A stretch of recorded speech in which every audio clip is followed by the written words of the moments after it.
Pourquoi ne nous attaquons-nous pas au nerf de la guerre qui donne toute sa puissance à Daesh? On estime le budget de Daesh à 2 milliards d'euros par an.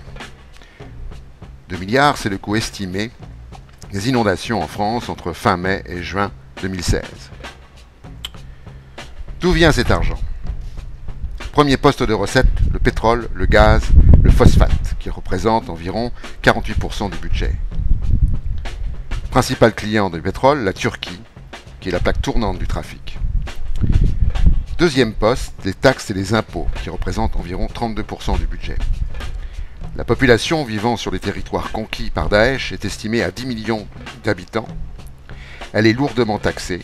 Taxes sur les biens de consommation, sur les retraits d'argent, taxes de 5% sur les salaires, taxes sur les non-musulmans, taxes de 50% sur les revenus des fonctionnaires toujours payés par l'Irak, etc., etc. Troisième poste est le blé, l'orge, le coton et le ciment, qui représentent 12,8% du budget. Le quatrième poste, ce sont les rançons, qui représentent 4% du budget.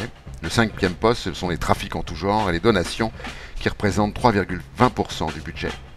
Quand on parle de trafic, on parle de trafic de cigarettes, de drogue, d'armes, d'esclaves sexuels, trafic d'art, puisque Daesh contrôle plus de 4000 sites d'archéologie.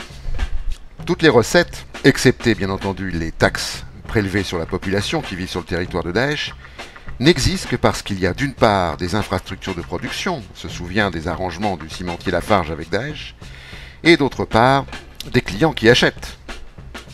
Comment se fait-il que la puissance aérienne des Alliés n'ait pas rasé les installations pétrolières et gazières de Daesh? Comment se fait-il que les services de renseignement des mêmes pays n'aient pas identifié les acheteurs de pétrole, de gaz, de coton, d'œuvres d'art, etc. et ne les aient pas neutralisés?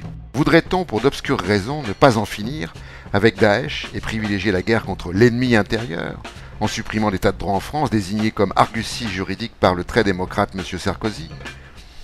Quels sont les intérêts qui seraient supérieurs à la vie humaine? M. Valls a répondu à cette question, en nous invitant à nous habituer à ce que nos frères et nos sœurs périssent.